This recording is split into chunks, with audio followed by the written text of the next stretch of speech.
이종섭 국방부 장관 네. 탄핵안 지금 의총에서 그러니까 민주당 당론으로 채택하고 추진하겠다 이런 입장인 거죠?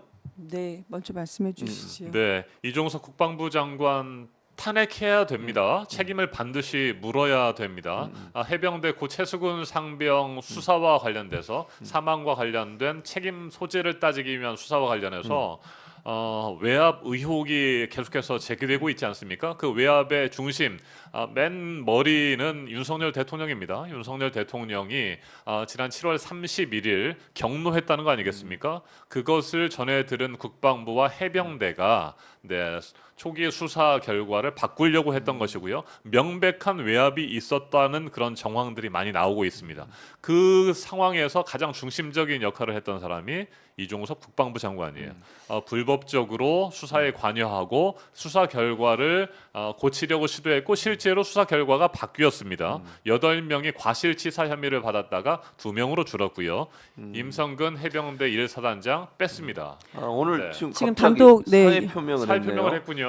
왜냐하면 이제 두 가지 포석이라고 저는 아하. 보는데 기본적으로 사회 표명한 이유는 일단 이제 민주당이 탄핵안을 꺼내니까 네. 그게 계속 왜냐면 본인들 생각이에요. 이거는 이제 우리 생각하고 다르게 국민의힘이나 정부는 어떻게 생각하냐면 이 사안이 어느 정도 좀 가라앉았다고 생각하는 거예요. 네. 지금 그들 판단은 저는 가라앉았다고 보지 않아요. 저는. 그럼요. 그런데 가라앉은 상태에서 다시 이종섭 탄핵안이 나오게 되면 다시 이게 여론이 다시 들끓어질 수 있는 위험성이 있다고 판단한 것 같고 그래서 빠른 시간 안에 사임을 시키려고 하는 것 같아요. 네. 그리고 지금 개각 논의가 나오고 있잖아요. 네, 맞습니다. 그러면서 반전을 시켜가지고 이 사안을 더 이상 확산되지 않도록 막으려는 의도가 있지 않나는 생각이 들고 네. 이종섭 장관 같은 경우에는 뭐 어쨌든 지금 이 상황에서 본인이 계속 자리를 유지할 수 없는 상황이에요. 그러면 탄핵보다는 사의를 시켜서 사퇴를 시켜가지고 아예 탄핵 발의에 대해서 힘을 빼려는 의도가 있지 않나는 생각이 드는데 우리 민주당의 투쟁력을 약화시키려는 의도도 있다 이런 생각도 듭니다. 맞습니다. 이건 분명한 불법적인 수사 개입이기 때문에 책임을 물어야 되는 거고요. 그냥 본인이 사의를 표명했다고 해서 사표를 받아줘서는 절대 안 되는 겁니다. 이것은 해임 또는 탄핵을 해야 되는 상황입니다. 그런데 민주당이 탄핵안을 국회 본회의에서 가결하게 되면 이게 이종석 국방부 장관뿐만 아니라 이종석 국방부 장관 다음에 지금 내정자로 보도되고 있는 사람이 있지 않습니까? 네. 그 사람이 내정된다고 하더라도 신원식 의원이죠. 신원식 의원이죠. 지금 고려되고 있는 네, 분이 맞습니다. 네. 신원식 의원이 국방부 장관 후보자로 지명된다고 하더라도 국방부 장관으로서 그리고 임명된다고 하더라도 역할을 할 수가 없는 상황이 됩니다. 국방부 장관이 탄핵이 됐을 경우 탄핵안이 국회 본회의에서 가결되면 헌법재판소로 또 넘어가지 않겠습니까? 이런 과정에서 지금 탄핵안 처리를 하고 있는 민주당의 힘을 빼버리려고 하는 것이죠. 아예 탄핵안 처리되기 전에 빨리 사표를 수리해버리면 몸통도 잘라버리고 꼬리도 잘라버리기 때문에 수사 외압 의혹을 감춰버릴 수 있다라고 판단하는 것 같고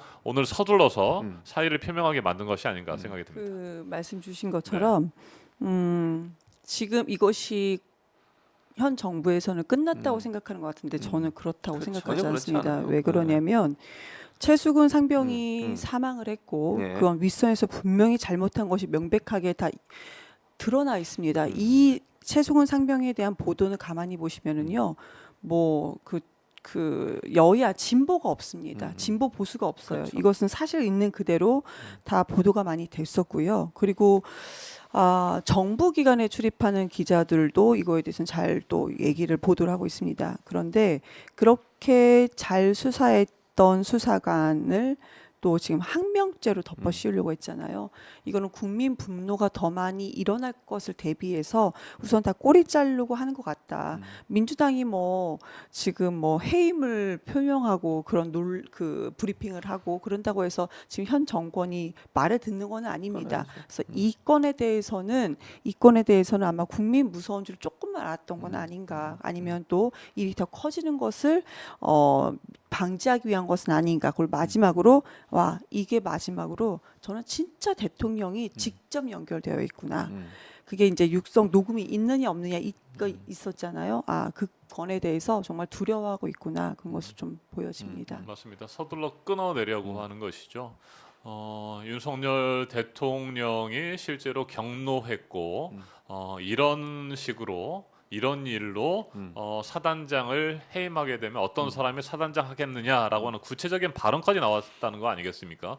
그걸 해병대 사령관에게 국방 비서관이 전화를 걸어서 얘기를 했다라고 하는 증언들도 나왔고, 그렇기 때문에 이 부분들 수사 외압 과정, 그다음에 수사 외압이 실질적으로 어떤 언어를 통해서 지시가 내려갔는지에 대한 것까지 과정들, 그다음에 내용들 반드시 추적해서 진상을 밝혀야 됩니다. 이건 단순히 국방부 장관을 자르거나 해임하거나 사퇴해서 끝날 문제가 아니고요.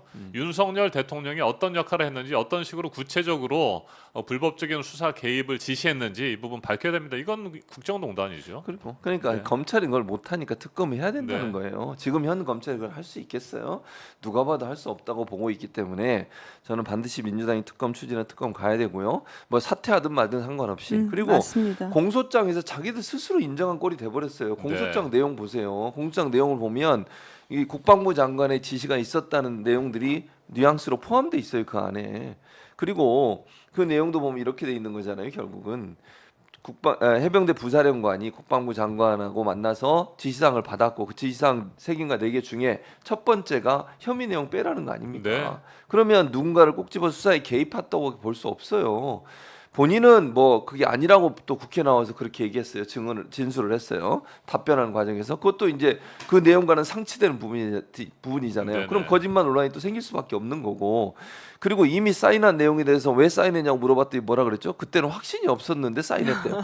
아니 이 장관쯤 돼가지고 어떤 문서에 사인하면서 확신이 없는데 사인을 할 수가 있는 겁니까? 안 해야 되는 거예요. 그러면 고위공직자가 그 중요한 장관이라는 자리에 사인이 얼마나 무게감이 있습니까? 어떤 사안에 대해서. 그런데 제대로 살펴보지도 않고 확신도 없었는데 사인을 해요 막?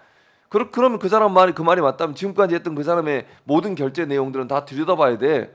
그 확신 없이 했으니까 또 있을 수도 있잖아. 그러면 그냥 하는 거예요 막 사인을? 아무나?